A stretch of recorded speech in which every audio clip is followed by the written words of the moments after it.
નમસ્કાર, અમારી news channel news for Kathiawad ને લાઈક કરો, શેર કરો અને સબસ્ક્રાઇબ કરો.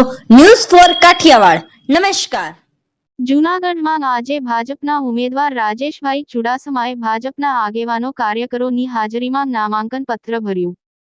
જૂનાગઢ લોકસભાના ઉમેદવાર તરીકે ભાજપના અને કોળી સમાજના આગેવાન છેલ્લી 2 ટર્મથી જીત હાંસલ કરનાર અને ત્રીજી વખત હેટ્રિકના વિશ્વાસ સાથે આજે નામાંકન પત્ર ભર્યું. શહેરના રાજમાર્ગ પર એક મહારેલીનું આયોજન પણ કરવામાં આવ્યું હતું, જેમાં ઠેર ઠેર લોકોએ રાજેશભાઈ ચુડાસમાને ફૂલહાર પહેરાવી સ્વાગત પણ કર્યું હતું. જૂનાગઢ ભાજપ લોકસભાના ઉમેદવાર રાજેશભાઈએ આજે પોતાની ઉમેદવારી પત્રક ભરતા પહેલા સરદાર પટેલ ચોક પાસે એક વિશાળ સભાનું પણ આયોજન કરવામાં આવ્યું હતું.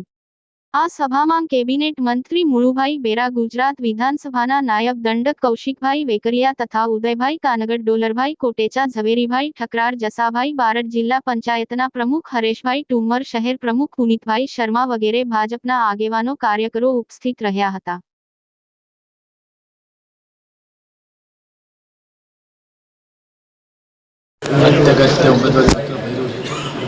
खूब मोटी संख्या में कार्यकर्ताओं जूनागढ़ और गीर सोमनाथ जिला में अँ आया था।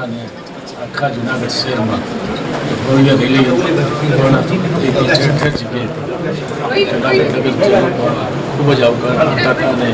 हमने रेली शुरू करती पी अपना लोकप्रिय जूनागढ़ उम्मीदवार राजेशभाई चुडासमाए पोतानो उम्मीदवारी पत्र आप्युं छे।